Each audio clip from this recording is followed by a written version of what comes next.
Hi writers, and welcome to week 4 already.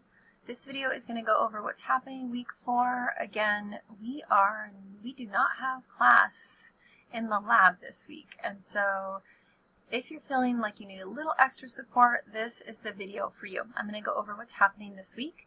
I'm on the home page here. This is my Monday, Wednesday class. You can see by the CRN number, but my Monday, Wednesday, Tuesday, Thursday classes are on the same schedule essentially. So if you're on my Tuesday, Thursday, this video is also for you. As far as what's happening this week, we are delving deeper into Wild Mind. We have 2 discussions this week, and they both revolve around chunks of Wild Mind by Natalie Goldberg. I'll go ahead and click on the first one. So this should look really familiar. This is what we've kind of been doing for this last week.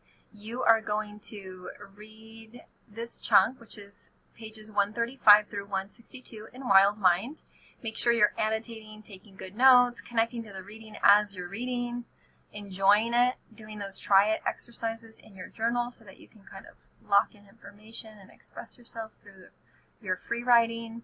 And then also you're going to jump onto the discussion here and you're going to pick one of the stories in this section. So it's chapters 36 through 43. You're only going to pick one, and you're going to start by summarizing it. Remember, we will have been practicing summary specifically this week, but you're going to want to refer to your packet to actually understand what's happening with summary and what I'm looking for in summary. So what I'm going to do is, this is our first discussion, but I am going to toggle back to the home page, and I'm going to show you what I'm talking about when I'm talking about summary. So where is our link? And like magic, it appears. We're looking at the Reading and Writing Skills packet. You can click on it. The first document, this is a PDF of the handout that I gave in class. If you did not get a hard copy, you want to get one. But it is essentially the first page, which is the art of summary. So this is what I'm looking for in a summary. And this one, it tells you here with this example. So Natalie Goldberg offers great advice on how to free the writer within. In her story, First Thoughts, she explains techniques for allowing writers to just write without inhibition and to capture their first thoughts naturally. So that's the opening of the summary. This is what I'm looking for in a summary, and we'll have gone over it as well.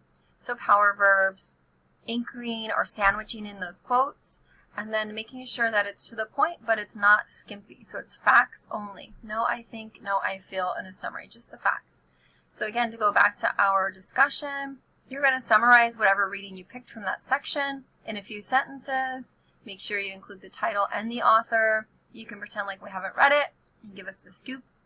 And then you're going to analyze the rhetoric of that story or chapter. So remember, we're looking at the rhetorical framework.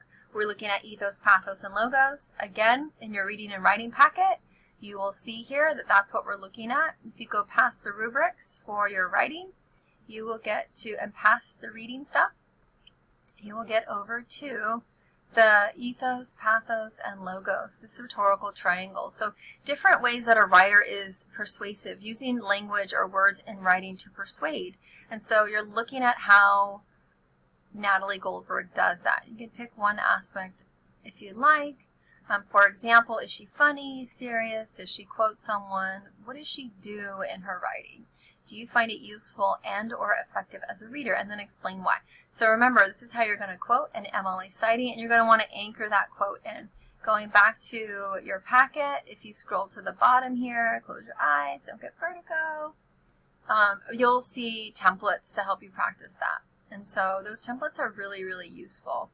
I'm trying to find them. So here's some templates if you're trying to anchor in quotes, or if you're trying to share an opinion or signal who's speaking when you're summarizing. Again, these are awesome templates. Introducing quotes, explaining quotes, anchoring those quotes in. So again, that's a lot for a discussion, but I'm just kind of showing you some of the resources that we have, that you have at your disposal. Back to the home page, discussion number 2 is very similar, different chunk of the book, but you're doing something close to what you did before. You're going to read this section, take good notes in your journal, remember to do the try it exercises, and again, you're going to pick one of the stories in the section, you're going to write about it, tell us what story you picked, what it's about, summary, and why you picked liked it. You're going to relate to it. The last discussion, you're connecting to that rhetorical triangle. You're welcome to continue that here. But really, I'm asking you to connect to it in your own way. And here we have a Natalie Goldberg quote, "Writing is the crack through which you can crawl into a bigger world, into your wild mind." Again, 2 discussions for this week. The last assignment is your first 2-page reading response, and that prompt is also in your skills packet. At the end of your skills packet are all the prompts for writing. Close your eyes so you don't get vertigo. And the first one is, the first prompt is page 47 of your packet. It's not numbered. You're welcome to number your pages if you'd like, but it says 2-pager. So this is what I'm looking for. Again, we'll have gone over it this week. If you missed class, you can go over it on your own. You can work with a tutor in the Writing Center. You can work with Ray. No excuse for not understanding it, right? You got to seek out resources, seek out help, and ask questions so that something that's muddled or unclear becomes clear for you. So again, 2-pager, this is what I'm looking for. So these are the requirements for grading. 2 full pages. You're looking at the rhetorical effectiveness of the article or the story that you pick from Goldberg. You can choose whatever chunk you want from Wild Mind. You can look at 1 story or 2 stories or first part of the book. It's totally up to you. But in your 2-pager, you're doing a response to Goldberg and you're looking at her rhetoric. We'll talk about this more this week. If it's unclear, seek out those resources so you can get some help. Also, I have a sample on here for you. It's super useful if you're not understanding something to just look at a sample, and it makes things a bit more clear. So I went to my online hybrid classes from last semester in the fall, and what I did was I pulled a student sample from one of my students who did quite well in responding to Goldberg's piece. And just a simple reading response. It is not an essay. You can make it look like it has a beginning, middle, and end, but it's really just a response. And so that's what I'm looking for from you, is you responding to Goldberg's piece with your own ideas. So pick one of the stories from Goldberg that stirs you. So this is Natalie's, and this is what it looks like. This is how it should be formatted.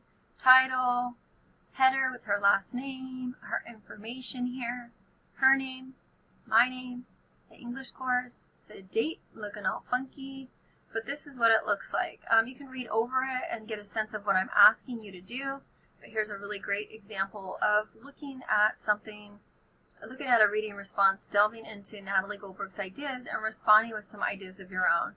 Again, this is week 4. It's due by the end of the week. Have a wonderful week if I don't see you in class this week. And remember, if you have questions or you need help, seek out answers. The Tutoring Center, Writing Center is always open for you. Irene, Kendra, Ray, lots of tutors in there who are super helpful and really kind and gentle.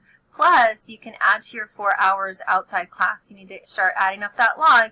You can get help on your assignment, do stronger on the assignment, and also earn the extra 4 hours that you have to complete by the end of the semester.